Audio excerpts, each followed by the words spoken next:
So thank you all for being here with us today. It's a great privilege to have you all here. And it's a great privilege to address you on this topic. So we're talking about historical context for the Incarnation.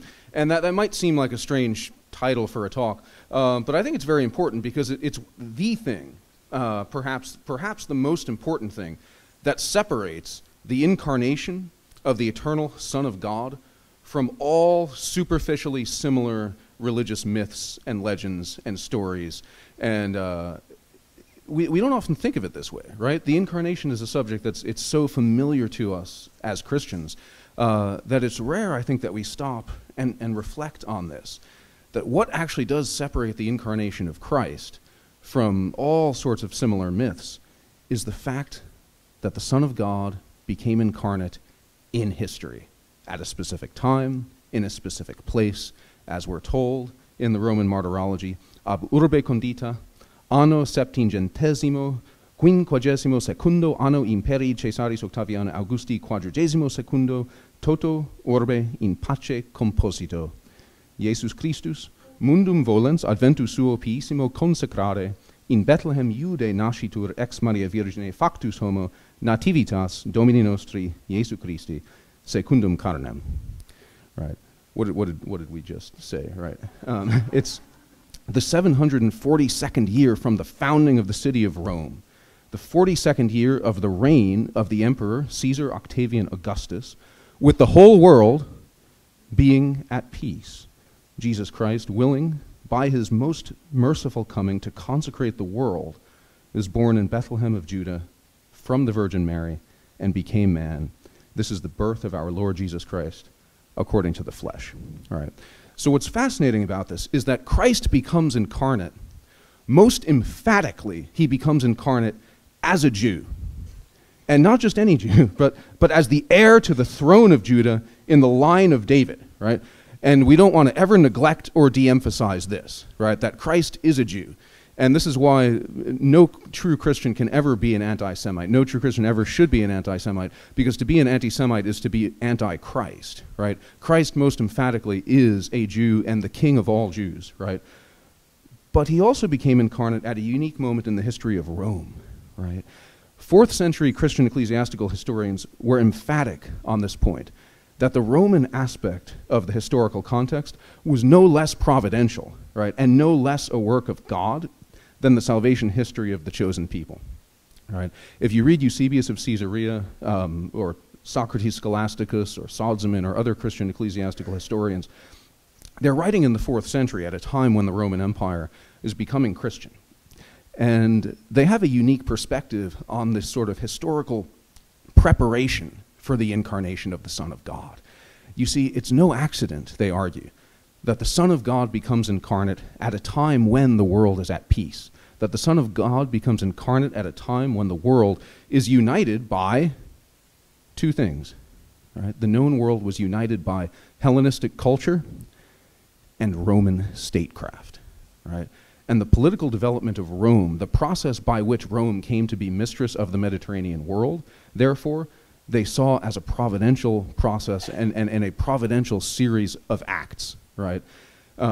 So when we talk about the history of Rome this way, we see why Christian ecclesiastical historians had a very different perspective on the history of Rome than Roman historians like Livy or Roman orators like Cicero or Suetonius, who's also writing history. Right? If you read pagan Roman historians, they tend to have a very negative perspective on the transformation of the Roman Republic into an empire, right? Have you ever noticed this? They always see the transformation from republic to empire as being this intrinsically evil thing.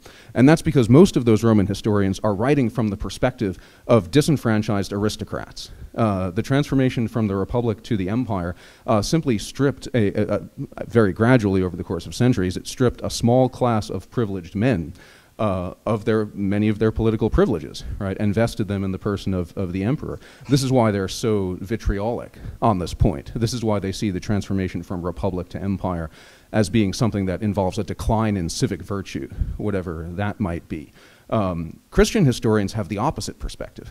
Christian historians see the transformation from republic to empire as being an act of God, which helped bring peace to the Mediterranean world. And they see the incarnation of Christ, the birth and growth of the church, as things that could never have occurred in the bloody chaos of the late Roman Republic, right? These are things that only could have occurred in the context of the Pax Romana. So what I want to do is take us on a quick tour of Roman history, to take a quick tour of the development of the Roman state, because it's a fascinating thing. You see, the Roman genius was not for architecture, it wasn't for poetry, it wasn't for philosophy, it wasn't for medicine or science or astronomy. The Greeks were better at those things, and the Romans knew it. It's actually part of the genius of the Romans to recognize that the Greeks were better at all of that. Virgil even has a whole soliloquy about this in the Aeneid, where he says, other men will plead causes better, other men will trace the motions of the stars with the measuring rod, other men will draw breath from the soft bronze, other men do those things. He's talking about the Greeks. The Greeks are better at everything. They're better at art, they're better at philosophy, better at poetry. This is why Roman achievements in those fields, although not inconsiderable, Roman achievements in all of those fields tend to be derivative from Greek models.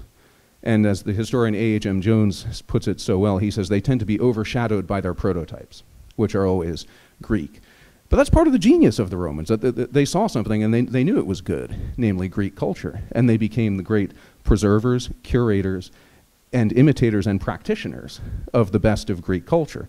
And that's awesome, that's an insight. But there's one thing that the Romans were better at than the Greeks, way better than the Greeks, and that was practical statecraft. Greeks are horrible at it, actually. I mean, it's for real, right? You look at the history of the various polis, the history Athens, Sparta, what a weird place, Alexander the Great. The Greeks were horrible at practical statecraft. They were great at thinking about it, and they were great at writing about it and arguing about it.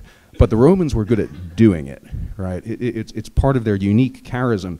And Christian historians always saw this as a charism that was given to the Romans by God. So, if we look at the early history of Rome, we read in that part of the Roman martyrology, the Christmas proclamation, that Christ became incarnate in the 752nd year of the founding of the city of Rome. So what we have to note, though, is that we don't really know that much about the earliest period of Roman history. From around 753 BC or 752, from around there until, say, 509 BC, we know that Rome was ruled by kings. We call this the regal period.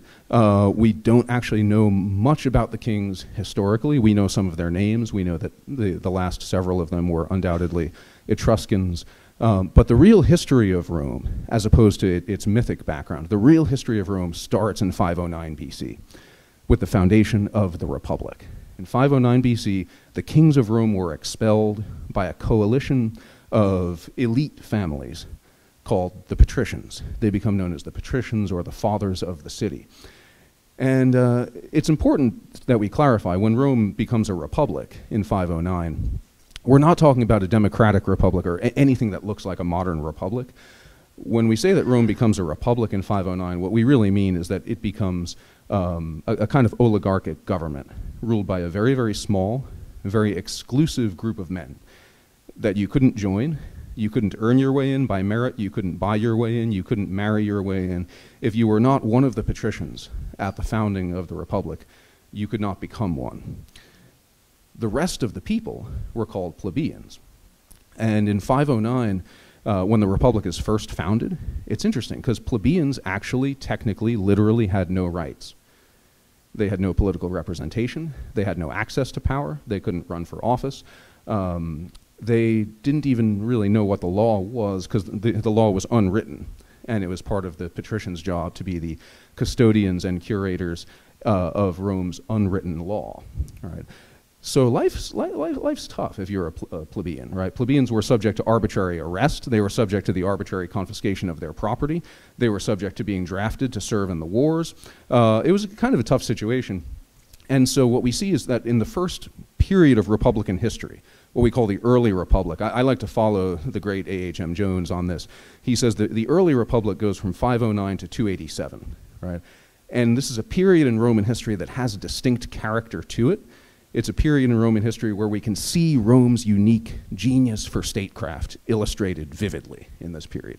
Because during this period, the plebeians waged a steady and bitter struggle against the patricians for all kinds of things, right? They start out with very modest goals. They start out lobbying for some kind of representation, lobbying for written law and basic things like that, that they can be governed by. After that, they get more ambitious, and the plebeians begin lobbying for access to political office, access to magistracies, membership in the Senate, the ability to hold priesthoods, and all of these various things.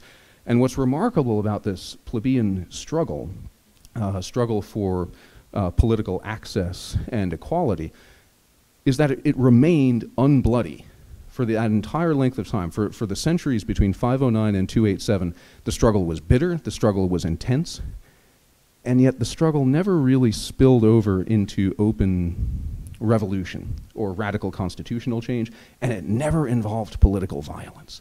You did not have political violence in the Roman state during the early Republic. It's a remarkable example of Rome's really particular genius for statecraft, that the patricians and the plebeians were able to negotiate in other ways to solve their problems. Now, if you look at the history of the early Republic, it's always the patricians who are making the concessions. In 494 BC, you had this event where the plebeians staged a kind of a general strike. It's called the First Secession of the Plebeians. And the upshot of that general strike was that the patricians made a concession. They granted the plebeians the ability to elect tribunes. And the tribunes were there to sort of save plebeians from arbitrary arrest, arbitrary confiscation of their property, etc. Later on, the office of the tribune became very, very important. If you look at the late Republic, tribune it's a springboard for the careers of many important men, the Gracchi brothers and Julius Caesar and all these guys. But there's a lot of water under the bridge by that point. At the beginning, the office of the tribune was a very humble office. The tribune was there to defend the plebeians from all the horrors that come from a situation where you have no political rights. By mid-century, by 451 BC or so, the patricians had made the concession allowing the law to be written down. So everybody could see and read the law. It was written on 12 tables. They were placed in the forum. And so now you have representation for the plebeians and you have written law. But the plebeians get more ambitious after that. By 287, they had won access to all the political offices in the land, all the magistracies, the Senate, the priesthoods, and the culmination of their struggle in 287 is when the plebeians acquire the ability to legislate. The plebeian assembly, through the passage of the Hortensian Law of 287, the plebeian assembly is able to pass measures that have the force of law. They're called plebiscites.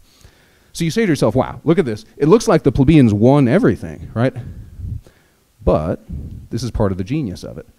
All of these changes that happened during the early Republic are more conservative than they seem.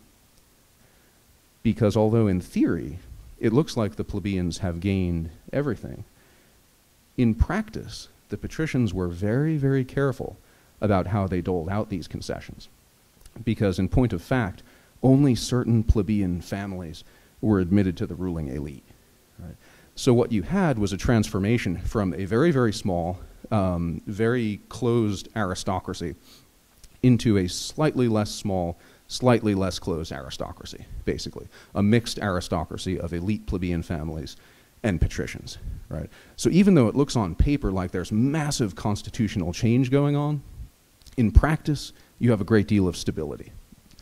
Rome's military ambitions in the early Republic were also very modest. Rome's army of citizen soldiers, it was composed exclusively of landholders, and they waged war close to home. Do you know when the harvest is in the ancient Mediterranean? The harvest is always in the spring. You plant in the fall, the growing season was in the winter, and you harvest in the spring. It was a very warm climate because of all the cars that they drove and stuff like that. But, you know, yeah. So, and what that means is you fight in the summer, right? And so it works to have an army of landholders that fight in the summertime, because in the summertime there's no agricultural work to do, right? So if you're going to fight the Samnites or some other local minor league tribe, right, you can do that in the summertime. You can clean things up in a few weeks. And through this method, Rome extends her hegemony across much of central Italy during the early Republican period. When we get to what we call the Middle Republic, things are going to change dramatically. The Middle Republic I would put from 287 to 146.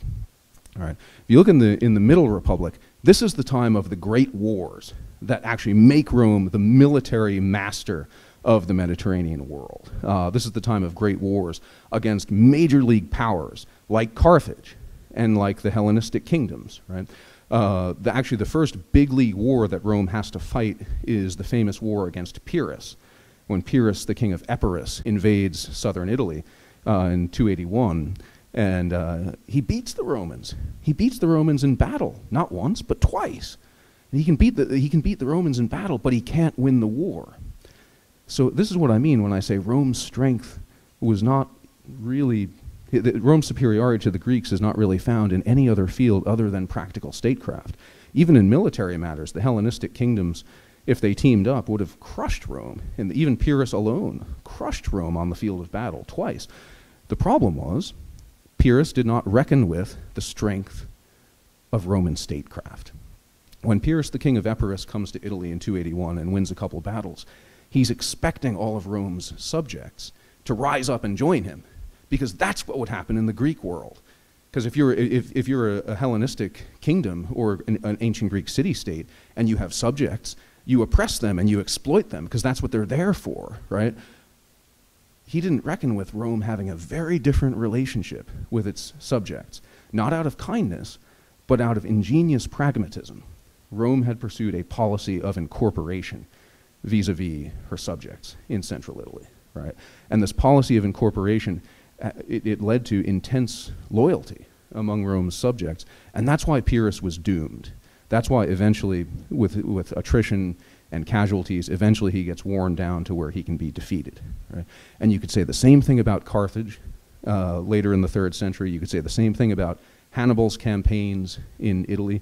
Hannibal never loses a battle in Italy in the 3rd century. Not once, right? But he cannot possibly win the war because of the strength of Roman statecraft. Now here's the problem, right? Rome, unlike Alexander the Great, unlike the Mongols, unlike the armies of Islam, Rome is unique as a conqueror because Rome is always a reluctant conqueror. Rome is always reluctant about assuming responsibility for foreign territories, acquiring, as it were, imperial responsibilities during the Republican period. Rome just happens to accidentally keep winning, right? And now the problem is Rome's success as a conquering power is going to have, amongst the casualties of that success, is going to be Rome's Republican Constitution. The Republican Constitution of Rome falls victim to Rome's success in a whole variety of ways. Let's think about the landholders in the army, right? If you're an independent freeholder, you're part of the 6th census class or above, you're eligible to serve in the army, in the republic, and to vote. Okay, so you're kind of the backbone of the republic, that class of men. They're not the rich, they're not the elite, they're not the senatorial aristocracy, they're the free peasantry, right? That's where most of the military recruits come from. That's the backbone of the plebeian voting class, right? The problem is, having those guys constitute the army, it works as long as all your wars are local and short, right? If you're going for 3 weeks to fight the Samnites, that's fine, right? Say, bye honey, I'll be back in 3 weeks, I'm going to fight the Samnites, right? It works. That system doesn't work as well when the men are deployed for years, far from home, fighting against Jugurtha, the king of the Numidians, or something like that, or Mithridates, the king of Pontus. It puts enormous pressure on that class of men, right? Because their wives and families back home go into debt trying to keep up the farms. They can't pay their debts. The farms are foreclosed on. And then what happens? That whole class of men is disenfranchised. They lose their farms as a result of the burdens associated with long service in the wars. And so what do? Where do they go? Well, they join the swelling ranks of the urban poor, who are disenfranchised and can't vote, and many of whom are dependent on the state for the grain dole, right? What happens to the farms? The farms are taken by the wealthy who foreclose upon them and stock them with slaves, right? So instead of a free peasantry now, you have vast tracts of land that are stocked with slaves. So look what's happening. The rich get much, much richer as a result of this. The free peasantry disappears, and the poor become ever more numerous, much, much, much more numerous in Rome. So this is going to put enormous pressure on Rome's republican ways of doing things. And there's really only two options. If you're going to fix this problem, there's two options. Option number one, you can turn the clock back by reconstituting the free peasantry. The only way to do that is by taking lots of land away from the rich. And they're not going to like that. This is why when Tiberius Gracchus in 133 BC actually suggests a land reform, the other senators beat him to death with chair legs. There's a lot at stake here, right? Tiberius Gracchus's brother, Gaius Gracchus, met a very similar fate a decade later, right? So a land reform that would reconstitute the free peasantry, by the end of the 2nd century BC, it's pretty clear that that's not going to happen. So we have to default to the other option. And the other option is to allow landless men into the army.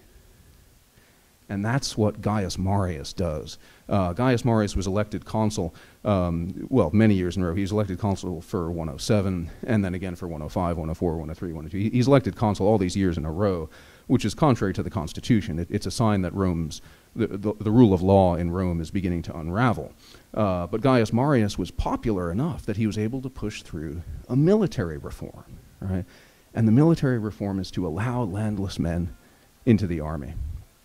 Now, sorry.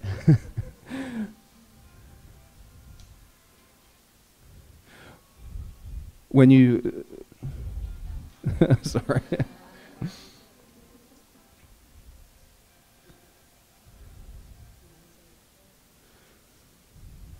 Now, when you start allowing landless men into the army, you have to think about what you're doing to the army, right? That reform of recruitment law absolutely transforms the Roman army, all right, in a way that might not be obvious or intuitive to us at first. Here's the thing. When you have an army of landholders, you have an army that cannot be used as a political tool or a weapon against senatorial rule, because these men have a stake in things, right?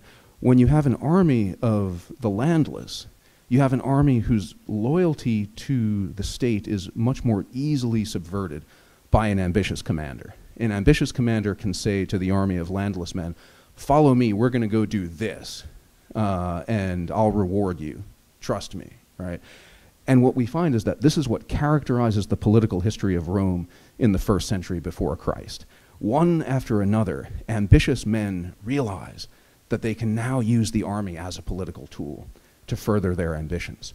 Ironically, the first guy to do it was a conservative, which was the infamous figure of Sulla, right?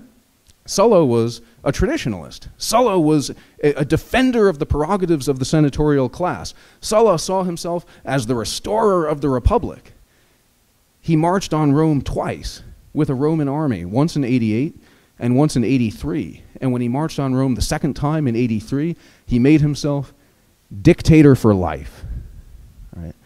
Well, not really for life. He retired right before he died. But what Sulla did then was he tried to reform the Constitution to restore senatorial rule, but that was not his legacy. Sulla's legacy was not his constitutional reforms. Those went away within a decade of his death. Sulla's legacy was what? The example that he set, right? He set an example for other men, that other men would follow. Men like Pompey, Crassus, Julius Caesar, men who were far less scrupulous and idealistic than Sulla was about constitutional matters. Sulla wasn't scrupulous morally. I mean, Sulla massacred thousands of his political enemies, right? But he was scrupulous about his idealism about the Republican Constitution. These other men were not. And so what we see is in the period roughly between 79 BC and, say, 43, Rome's Republican Constitution collapses into the dictatorship of Julius Caesar. And after the assassination of Julius Caesar and the civil wars and the chaos that ensue, you have a reconsolidation of power by Octavian, and finally a recognition by the Senate that Rome is now an empire. Right? Now it's interesting, in the Christmas proclamation that we read at the beginning of the talk, it actually dates the reign of Octavian from the assassination of Julius Caesar, not from the Battle of Actium or from the date in 27 BC when the Senate vested him with imperial power. It actually dates his imperium from the assassination of Julius Caesar, which I find kind of interesting. They go back and sort of stitch it together there. But I always argue to my students, this transformation of Rome from republic to empire is not a sad thing at all, because the late republic was a horrible place, racked with war and bloodshed, civil strife, as the ambitions of the competing ambitions of great men played themselves out on the stage, right? It was inevitable. Nobody at this point could stop the transition from republic to empire, even if you wanted to. There were men who wanted to. Cicero wanted to. Cicero saw himself as the last defender of the republic, standing athwart the tide of history, yelling "stop," as William F. Buckley put it about William F. Buckley. But anyway, you know, no man could stop this transition because too many factors were in place that were forcing the republic to painfully, gradually transform itself into the kind of state that actually could administer vast overseas territories and bring peace to the Mediterranean world. And it was in that peace, in that environment of peace, under the rule of Augustus and under the rule of Rome, that the Mediterranean was united, stitched together by the common culture of Hellenism, or we might call it Romano-Hellenism, and the common political hegemony of Rome. And Christian historians would tell us it's no accident that it's then when Christ becomes incarnate. It's then that the church is established. And it's then that the church is able eventually, paradoxically, to conquer the empire. So thanks for your time. We can do questions now. Thanks.